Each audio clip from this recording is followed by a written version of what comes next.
It was a brisk evening, and Jamal Carter's breath puffed in the chilly air as he walked down the familiar, cracked sidewalks of his neighborhood. He had just finished a long shift at the local grocery store, his mind racing with thoughts of his future schoolwork, the mounting pressure of college applications, and the terrifying prospect of how he would ever afford tuition. His dreams of making it out of his working-class neighborhood seemed to stretch further out of reach with each passing day.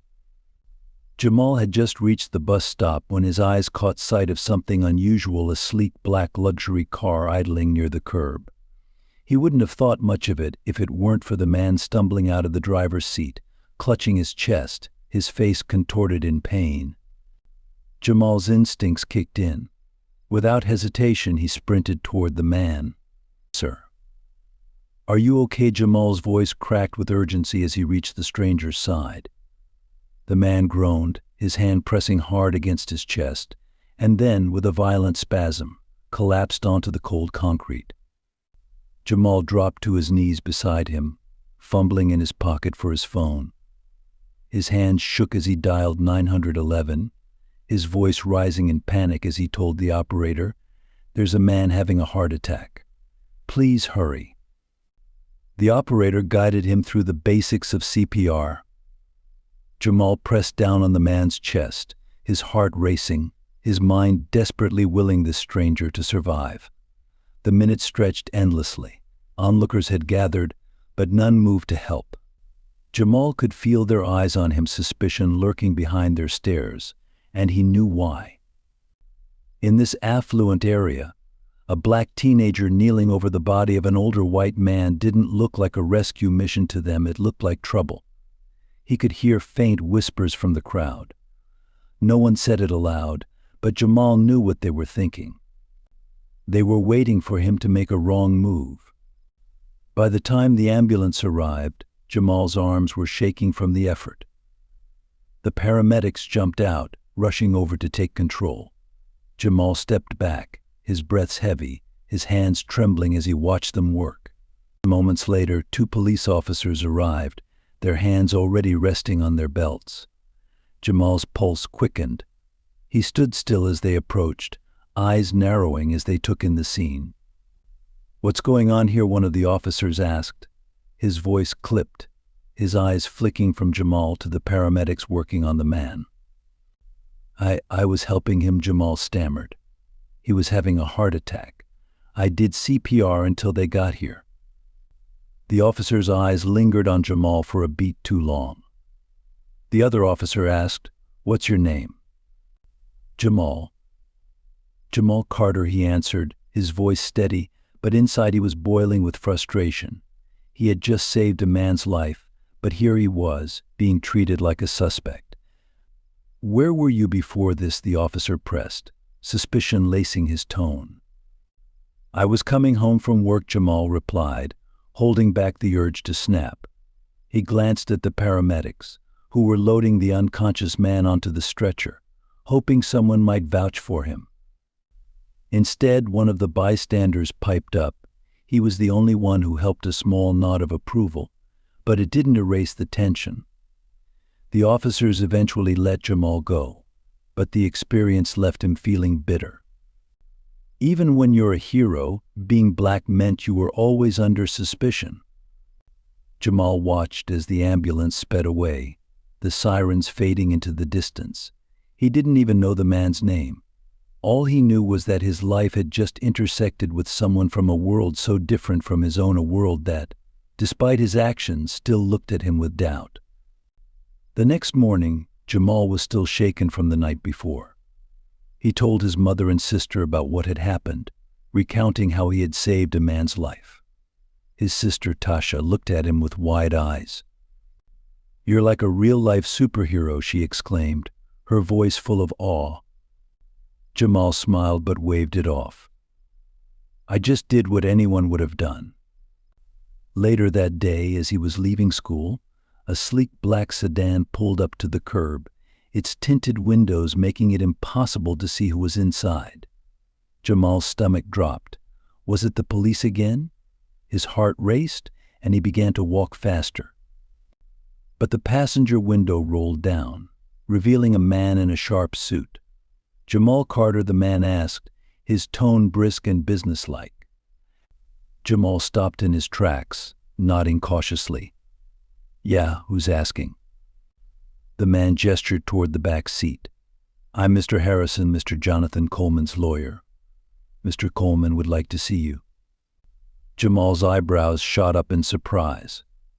"Wait, Mr. Coleman? The guy from last night? He's okay." Harrison nodded curtly. "Alive, thanks to you.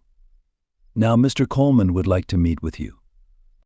Still bewildered, Jamal slid into the back seat, the leather interior far more comfortable than anything he was used to. The drive to Coleman's estate felt surreal.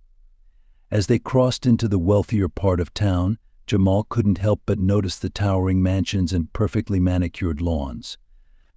It was a far cry from his neighborhood, where cracked sidewalks and chain-link fences were the norm.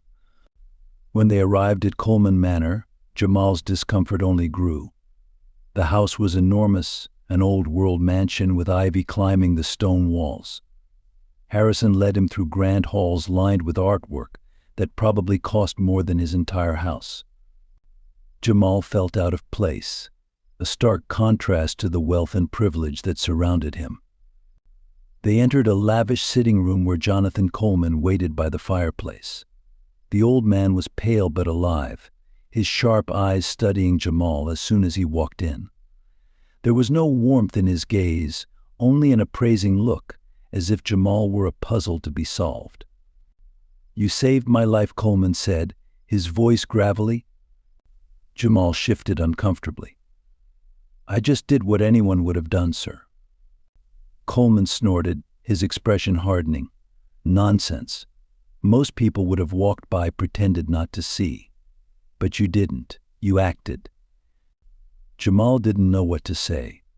Coleman's demeanor was cold, almost ungrateful.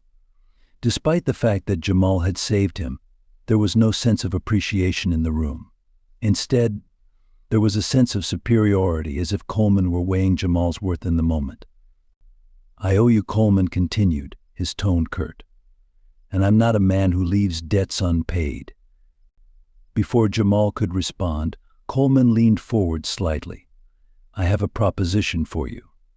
An internship at my company, Coleman Enterprises. It's a rare offer. I don't make it lightly." Jamal's mind reeled. Coleman Enterprises was one of the most powerful corporations in the country. An internship there could open doors he had only dreamed of. But there was something about the way Coleman spoke, something that made Jamal hesitate. It wasn't just the offer, it was the way Coleman saw him. Like he was doing Jamal a favor, like Jamal should be grateful for the scraps he was being thrown. I don't know what to say," Jamal stammered. "Say yes," Coleman said simply, his expression unreadable. Jamal hesitated for a moment, feeling the weight of the decision pressing down on him. The opportunity was huge, but so was the feeling of being out of place, of being treated like a charity case. Yet despite the tension, the offer was too good to pass up. Finally he nodded. "Yes," Jamal said, though deep down he couldn't shake the feeling that this moment would change everything for better or for worse. Jamal sat on the edge of his bed, staring at the phone screen. The message from Mr. Harrison, Jonathan Coleman's lawyer, blinked in his inbox. "Mr. Coleman would like to formally offer you an internship at Coleman Enterprises." His fingers hovered over the screen, unsure whether to respond. He knew this was a life-changing opportunity, a stepping stone to a future he had only dreamed of. Yet something gnawed at him, a feeling he couldn't shake. The night he saved Coleman played in his mind like a movie on repeat. The rich white man collapsing on the sidewalk, the looks from onlookers who hesitated as Jamal, a young black teenager, took charge. He wasn't seen as a hero. He was seen as out of place. Now this offer felt loaded. Jamal wondered if Coleman really saw potential in him, or if this was just a way to look good in the media, a successful businessman offering a young, disadvantaged black man a chance. Was he just a photo op to Mr. Coleman? A story to be told at lavish dinner parties? The weight of the decision pressed down on his chest, making it hard to breathe. He dialed the number. Hello, the voice on the other end was sharp, impatient Harrison, the lawyer. Hi, this is Jamal Carter. I wanted to talk about the internship offer. Yes, Mr. Carter, I'm glad you called. Mr. Coleman is offering you a rare opportunity. You'd be a fool not to take it. The way he said fool made Jamal wince. There it was again, that simmering undercurrent of condescension. He wasn't being offered this because of his qualifications. He was being offered it because of what he represented. I'm grateful for the offer, but I'm not sure. Look, kid. Harrison cut him off. This isn't about whether you're sure. This is about your future. You come from a background where these kinds of opportunities don't exactly fall into your lap. Don't waste it. Mr. Coleman has connections, and trust me, he doesn't hand out favors often. You should be thanking him. Jamal clenched his jaw. Thanking him? For what? For throwing him a bone out of pity? He exhaled slowly, trying to steady his thoughts. Okay, he finally said, his voice tight. I'll take it. Good. You start Monday. Jamal hung up, his stomach in knots. The opportunity was enormous, but he couldn't shake the feeling that he was stepping into a world that didn't want him. The towering glass building loomed over Jamal as he walked through the city's bustling streets on his first day at Coleman Enterprises. The structure was a symbol of power, wealth, and influence, a world far removed from the cracked sidewalks and graffiti-stained walls of his neighborhood. He straightened his tie, wiping his sweaty palms on his pants before stepping into the marble-floored lobby. Welcome, Mr. Carter, said a receptionist with a smile that didn't reach her eyes. Her tone was practiced, professional, but distant, like she'd said the same thing 100 times before to people who mattered more than him. Jamal gave a small nod and followed the directions to the elevators. As he ascended to the top floors, he glanced around, noticing the well-dressed professionals who barely glanced in his direction. Most were white, middle-aged, and confident, completely at ease in this environment. When the elevator doors opened, he was greeted by a middle-aged man with thinning hair and a cold smile. Mr. Harrison. Right on time, Harrison said, leading him down a maze of corridors. You'll be working with the senior executives. You'll mostly be shadowing, taking notes, running some errands, learning the ropes. Jamal's heart sank at the word errands. Wasn't this supposed to be an internship? A chance to gain real experience? They arrived at a sleek conference room where several senior executives were gathered. Jamal could feel the weight of their gazes as he walked in. They weren't unkind, but they weren't welcoming either. He was an outsider in every sense of the word. Here's our new intern, one of the men, Mr. Duncan said. His voice was friendly, but there was a hint of amusement, as if Jamal were some kind of curiosity. You'll fit in just fine here, Carter. Jamal forced a smile, shaking hands and introducing himself, but he could feel it, the subtle, unspoken divide between him and them. They gave him menial tasks, and while they were polite, they barely acknowledged his presence beyond the necessary interactions. He was a ghost, seen but not truly seen. Over the next few weeks, Jamal worked hard to prove himself. He took notes during meetings, handled the small tasks they threw his way, and absorbed everything he could about the business. He tried to be optimistic, telling himself that this was just the beginning and that soon they'd see his potential. But the reality was different. The racial dynamics became more apparent as time went on. Jamal noticed that the few other Black and Latino employees at the company were often relegated to lower positions: administrative work, janitorial staff, the occasional assistant. And when he overheard conversations in the break room, he realized that promotions were rarely, if ever, given to people who looked like him. One day, after finishing a particularly tedious task, Jamal caught the tail end of a conversation between two executives. "I mean, it's good PR to have him around, right? Diversity and all that," one of them said, laughing under his breath. Jamal froze, his heart pounding. They were talking about him. "It doesn't hurt.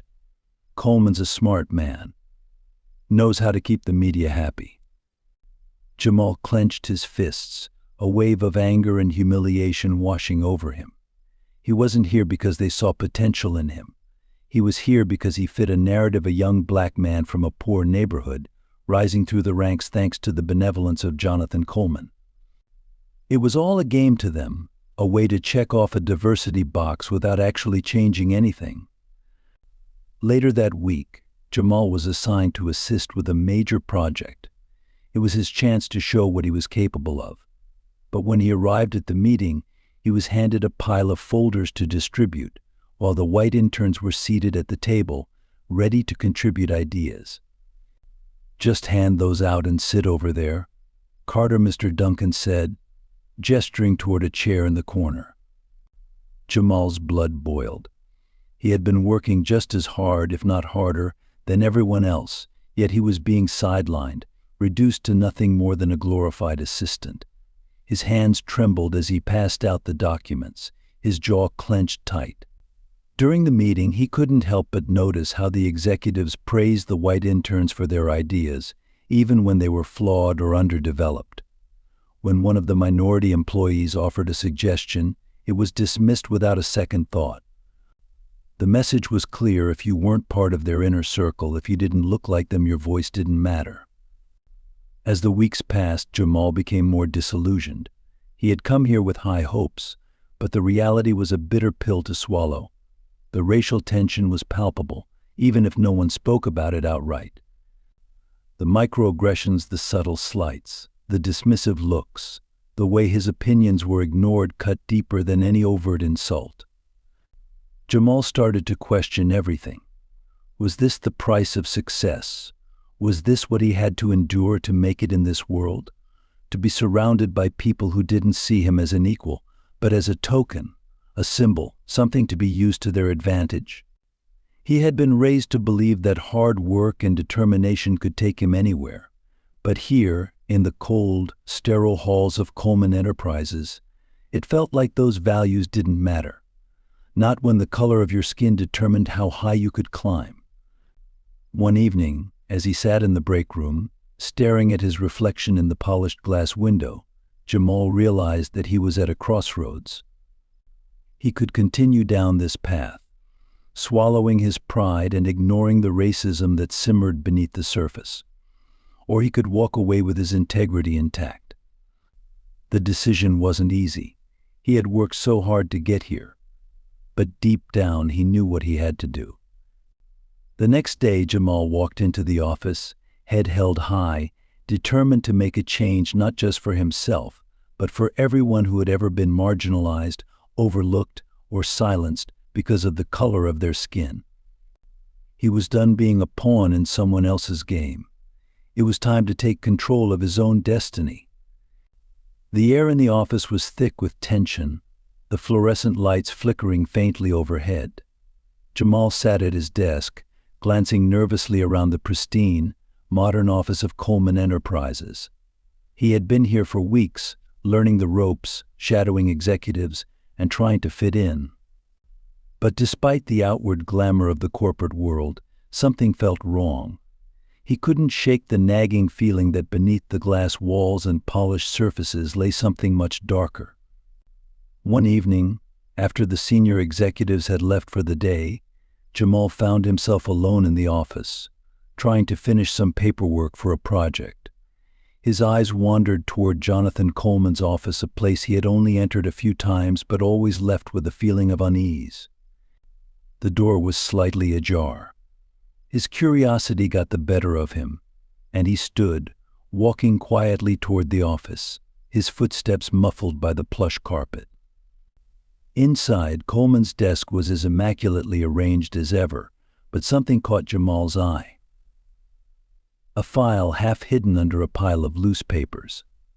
The bold title on the folder stood out: Hollow Creek Project. Jamal's heart skipped a beat. He had heard whispers about Hollow Creek, an impoverished rural community predominantly made up of Black and Latino families. It had been struggling for years, but there had also been talk of revitalization efforts. He glanced over his shoulder to make sure no one was watching. Slowly, he opened the folder. The first few pages were technical land contracts, zoning permits, and environmental assessments, but the further he dug, the darker the story became. Hollow Creek hadn't been revitalized. It had been gutted. Coleman Enterprises had bought up massive swaths of land under the pretense of building infrastructure and creating jobs. Instead, they had extracted resources, displaced families, and left the community in ruins. The land was stripped bare, and the promises made to the community were never fulfilled. Jamal's hands trembled as he sifted through the evidence letters from families who had lost their homes, desperate pleas for help, and documentation of how the company had used its influence to push local leaders into accepting deals that left them powerless. The deeper he dug, the worse it got. The company had orchestrated a systematic destruction of the Hollow Creek community, all for profit. A letter caught his eye, a handwritten plea from a woman named Maria Ortiz, whose family had lived in Hollow Creek for generations. Her words were filled with heartbreak. "We trusted them. They said they would bring hope, but they only brought ruin. My children don't know where we'll live tomorrow.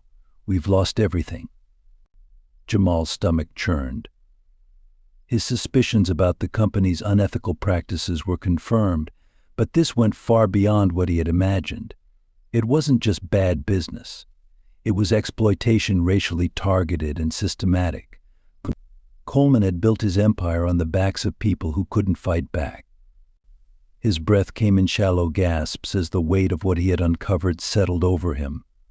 For weeks, he had admired the power and success of Coleman Enterprises, hoping that one day he could rise to the top. But now, that success looked like poison tainted by the suffering of people like Maria Ortiz and her family. Jamal closed the folder, his mind racing. He couldn't stay silent. But confronting a man as powerful as Jonathan Coleman wouldn't be easy. He had to prepare for what was coming. The next morning, Jamal could hardly focus on his tasks. Every email, every phone call, every casual conversation in the office felt like a farce. His mind kept returning to the Hollow Creek project, to the faces of the families whose lives had been destroyed, and to the decision that lay ahead of him. He had to confront Coleman, but the thought of it terrified him. What could a young intern really do against a man as powerful as Jonathan Coleman? By the afternoon, Jamal's nerves were frayed. His palms were sweaty as he walked toward Coleman's office, each step feeling heavier than the last. When he reached the door, he paused for a moment, taking a deep breath to steady himself. Then, with a surge of determination, he knocked. "Come in," came the deep, cold voice from within. Jamal pushed open the door and stepped inside. Coleman sat behind his massive oak desk, a glass of whiskey in hand, his sharp eyes locked on Jamal as soon as he entered. The room was dimly lit, the only sound the soft crackle of the fire in the corner. "You've been doing good work," Jamal Coleman said, his voice as smooth and detached as ever. "I see a lot of potential in you." Jamal swallowed hard. His throat felt dry, but he forced himself to speak. "Mr. Coleman, there's something I need to talk to you about." Coleman raised an eyebrow, his expression unreadable. "Oh, what is it?" Jamal hesitated, but then the image of Maria Ortiz's letter flashed in his mind, and he found his resolve. "I saw the files on the Hollow Creek project." For the first time since Jamal had known him, Coleman's expression changed. His eyes narrowed slightly, and his grip on the glass tightened. The silence stretched between them, heavy and suffocating. And Coleman's voice was lower now, more dangerous. Jamal's voice shook, but he pressed on. "How could you do that? You promised to help those people. and instead you destroyed their lives. They've lost everything." Coleman leaned back in his chair, his face hardening. "That's the cost of doing business, Jamal. You think you can succeed in this world without making sacrifices? Without making tough decisions?" Jamal shook his head, his anger rising. But this wasn't just a tough decision. It was wrong. Those were real people, real families. You exploited them for profit, and now they have nothing. Coleman's eyes locked onto Jamal's, cold and unyielding. "Let me give you a piece of advice, Jamal. If you want to make it in this world, you have to be willing to get your hands dirty. No one gets to the top by playing nice." Jamal's chest tightened as the words hit him like a punch to the gut. He had wanted to believe that success could be achieved without losing your soul, but Coleman was telling him otherwise. The man he had once admired for his power and confidence was now revealed as someone who had no moral compass, no empathy for the people he hurt. "Is that what you think?" Jamal's voice was quiet but steady. "That you have to destroy people to succeed?" Coleman's gaze didn't waver. "It's not about destroying people, Jamal. It's about surviving. In business, only the strong make it. If you're too weak to accept that, maybe you're not cut out for this." The room felt suffocating, the weight of Coleman's words pressing down on Jamal's chest. This was a man who believed that morality had no place in the world of business, that profit justified any means. But Jamal couldn't accept that. Not after what he had seen. "You're wrong," Jamal said, his voice gaining strength. "Success doesn't have to come at the cost of destroying people's lives. And if that's the kind of world you want to be part of, then I don't want any part of it." Coleman's expression remained icy, but there was a flicker of something in his eyes, disdain, maybe, or the recognition that Jamal wasn't going to be easily swayed. "Think carefully, Jamal," Coleman said, his voice low and dangerous. "You have a future here, a bright one. But if you're going to question every decision I make, then maybe you're not cut out for this." Jamal felt the weight of the choice pressing down on him. He had come so far, climbed so high, but at what cost? Could he really stay in a place like this, knowing the harm it caused? Could he live with himself if he became like Coleman? He took a deep breath and straightened his posture, meeting Coleman's gaze head on. "I'm done. I can't be part of this anymore." For a moment, Coleman didn't react. Then, slowly, a small, cold smile tugged at the corners of his mouth. "You'll regret this." Jamal turned and walked out of the office, his heart pounding but his conscience clear. He didn't know what the future held, but he knew one thing for sure: he wasn't going to become another cog in Jonathan Coleman's ruthless machine. Jamal stood at the window of Coleman Enterprises, his reflection blurred against the towering glass. The city hummed beneath him, an endless maze of power and wealth, everything he thought he wanted. But now that desire felt like a distant echo. His mind raced, replaying his confrontation with Jonathan Coleman over the Hollow Creek project. The image of those broken families haunted him. He could still hear the cold indifference in Coleman's voice, dismissing the devastation his company had caused. "It's just business," Coleman had said, his expression unreadable, as if the lives of countless people meant nothing compared to another lucrative deal. For weeks, Jamal had pushed aside the gnawing sense of guilt, justifying it by telling himself he wasn't the one making the decisions. He was just an intern. But now he understood staying meant complicity. And complicity wasn't an option. He gathered his courage and knocked on the door to Coleman's office. The opulence of the place only deepened the pit in his stomach. Coleman barely glanced up from his desk, a glass of whiskey in hand. His presence filled the room like a dark shadow, commanding yet detached. "Mr. Coleman," Jamal began, his voice steady but tinged with the weight of what he was about to say. "I need to talk to you." Coleman's sharp eyes flicked up. "Go on," he said, his tone indifferent. Jamal swallowed hard. "I can't do this anymore. I can't be part of a company that destroys lives and profits off of people's suffering. For the first time, Coleman leaned back, his brow furrowing slightly. "You're walking away from a future most people would kill for," he said, his voice low, almost dangerous. "Do you really think you'll find success out there by playing the moral hero? This world doesn't reward integrity, Jamal. It rewards power." Jamal's heart pounded in his chest. He had come so far, seen a glimpse of a life he could only dream of, but that life came with a price he wasn't willing to pay. "Maybe that's true for you," Jamal replied, his voice gaining strength. "But I can't live like that. I won't." Coleman's eyes darkened. "You'll regret this." Jamal didn't respond. He simply turned and walked out of the office, leaving behind the weight of Coleman's empire. The doors of Coleman Enterprises closed behind him with a finality that echoed in his soul. The internship, the promise of financial security, had all slipped away. But with every step, he felt lighter, like a heavy burden had been lifted from his shoulders. The bus ride back to his neighborhood was a stark contrast to the gleaming towers of Coleman Enterprises. Jamal stared out the window at the streets lined with small shops and worn-down buildings. This was home. A place where people fought to make ends meet, where systemic injustice weighed heavily on every corner. But he knew that this was where he needed to be. He wasn't going to be a part of something that tore communities apart. He was going to help rebuild them.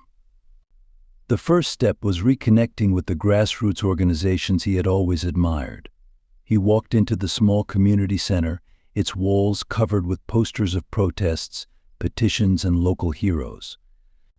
The room buzzed with energy activists, organizers, and volunteers, all working towards a common goal to uplift their people.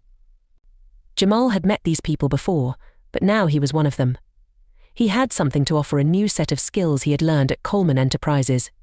He approached a woman at the front desk. She looked up, recognizing him immediately. "Jamal Carter," she said with a smile. "It's good to see you back." Jamal smiled, feeling a warmth he hadn't felt in months. "It's good to be back. I want to help however I can." He quickly found himself working on campaigns against gentrification and corporate exploitation. The Hollow Creek files were burned into his mind as a stark example of how unchecked greed could ruin lives. But now, Jamal was determined to make sure it wouldn't happen again, not here, not in his community. One evening, he stood in front of a group of local business owners and residents, presenting strategies on how to protect their homes and livelihoods from corporate developers.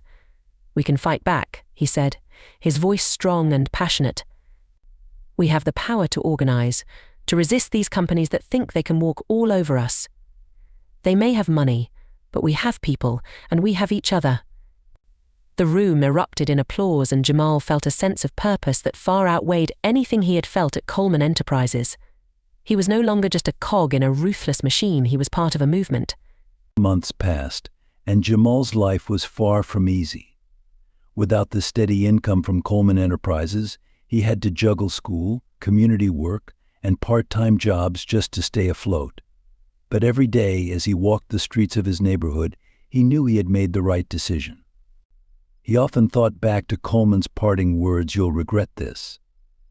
But Jamal didn't regret a thing. One afternoon, as he was working on a community development project, his phone buzzed. It was a news alert. Coleman Enterprises had just announced another major land acquisition, this time in a predominantly black neighborhood across the city. The headline read, "Coleman Enterprises set to revitalize urban communities." Jamal felt his stomach turn. He knew what that meant. Revitalize was just corporate speak for gentrification. It was the same pattern he had seen before: push out the people who had lived there for generations and replace them with luxury developments that only the wealthy could afford. But this time, Jamal wasn't powerless. He wasn't an intern at Coleman Enterprises anymore, bound by the corporate ladder. He was a leader in his community, and he knew how to fight back. The next few weeks were a whirlwind of organizing protests, gathering signatures for petitions, and meeting with local leaders. Jamal's name began to spread. He was becoming a symbol of resistance, a voice for those who had been silenced for too long. One day, after a long meeting with city officials, Jamal sat on the steps of the community center, exhausted but proud. A young boy, no older than 10, approached him, holding a flyer from one of the protests. "Are you Jamal Carter?" the boy asked, his eyes wide with admiration. Jamal nodded, smiling. "Yeah, that's me." "My mom says you're helping save our neighborhood," the boy said, his voice filled with hope. Jamal felt a lump in his throat. He had given up so much, but in moments like this, he knew he had gained something far more valuable. "Yeah," Jamal replied softly. "We're all working together, and we're going to win." As the sun set behind the city skyline, Jamal stood up, looking out at the streets he had once thought he needed to escape. Now, he knew he didn't need to run. He needed to stay. This was his community, his people, and this was where he could make a real difference. The road ahead would be long, and the fight for justice never easy. But Jamal had found something more important than wealth or status. He had found his integrity, and that, more than anything, would guide him into the future.